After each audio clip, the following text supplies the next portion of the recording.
ये कहानी कोई कल्पना नहीं है। ये उस डर की है जिसे आज भी मैं याद करके लाइट जलाकर सोता हूं। ये बात 2016 की है। पूर्वी उत्तर प्रदेश का एक छोटा सा कस्बा। मैं उस समय बीए का छात्र था और पढ़ाई के लिए एक पुराने किराए के मकान में रहने आया था। मकान बहुत पुराना था। दीवारों पर सीलन, छत से झड़ती मिट्टी और हर समय एक अजीब सी घुटन। पहले ही दिन मकान मालिक ने मुझसे कहा था, ऊपर वाले कमरे में रात को मत जाना। मैं हंस दिया। सोचा हर पुराने घर में ऐसी डरावनी कहानियां होती हैं, लेकिन काश मैं उस दिन हंसा ना होता। पहली ही रात मेरी नींद अचानक खुल गई। कोई सपना नहीं, कोई आवाज नहीं, बस आंख खुल गई। मैंने मोबाइल उठाया, समय देखा, रात के 2:17।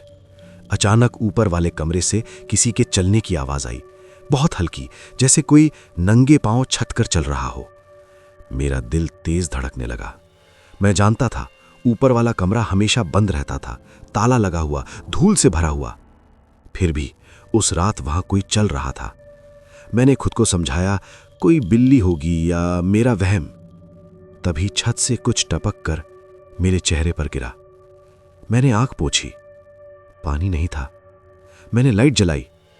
मेरे हाथ पर कुछ चिपका हुआ था, लंबे, गीले, ठंडे बाल। मेरी सांस रुक गई और तभी ऊपर से एक आवाज आई, चल चल।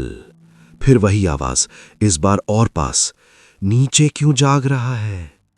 यह आवाज किसी आदमी की नहीं थी। उसी पल मकान मालिक की बात दिमाग में गूंज गई। 2010 में ऊपर वाले कमरे में एक लड़की ने फांसी लगा ली थी, और वो भी रात ठीक 2:17 पर। मेरे हाथ से मोबाइल गिरते गिरते बचा। स्क्रीन अपने आप ऑन हो गई। समय फिर वही था, 2:17। ऊपर से अब साफ आवाज आने लगी, रस्सी के झूलने की, चर चर। मैं उठकर दरवाजे की तरफ भागा, लेकिन दरवाजा अंदर से लॉक था। मैं चिल्लाया, दरवाजा पीटा, कोई आवाज नहीं। कमरे में हवा और भारी हो गई, और तभी मेरे कान के बिल्कुल पास किसी ने धीरे से फूंका, अब तू भी। मैंने पीछे मुड़कर देखा। कमरे में मेरे अलावा कोई नहीं था, लेकिन मैं जानता था मैं उस कमरे में अब अकेला नहीं था।